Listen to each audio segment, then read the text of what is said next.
In tonight's rewrite, what's left of the terrible idea that was the British Empire, the 16 countries that continue to suffer the embarrassment of having the Queen of England as their head of state, have decided to rewrite the rules of succession to the British throne.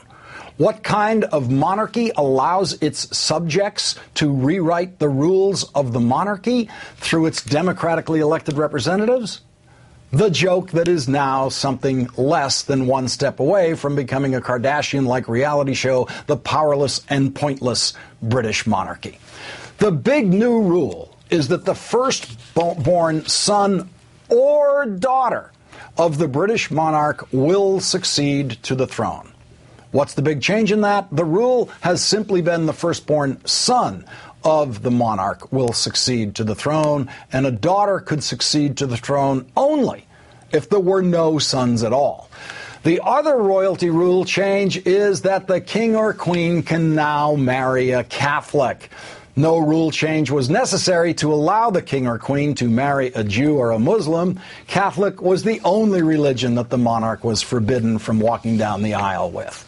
Catholic hatred has been a royal tradition for centuries. At various times, British law did not allow Catholics to vote, to own or inherit land, to serve in the army, to hold public office, or join a profession like doctor or lawyer. So Catholics will now have the same opportunities everyone else does to disappoint their parents and marry a king or queen of England. But it is still, of course, against the rules for a Catholic to actually become king or queen. The New York Times greeted the rules change on succession for firstborn daughters to be, quote, a historic blow for women's rights.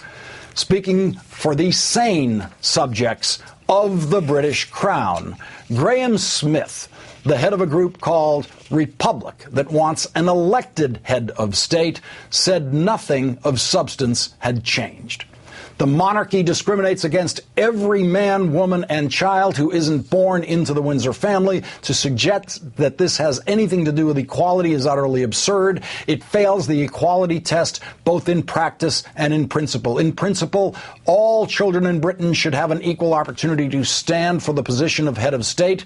Anything short of that is an affront to the principles of equality. It is extraordinary that we hear serious politicians proclaiming this change as a blow for equal rights. Do they ever stop and ask why the eldest should be favored over the youngest, or why the Windsor family should be favored over all others? It is crass to suggest that any tinkering with the monarchy is an issue of equality. It makes a laughingstock of Britain and the other countries seeking to make these changes.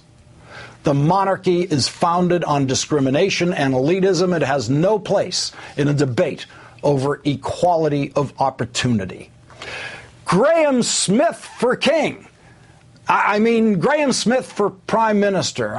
Prime minister who really is the head of state.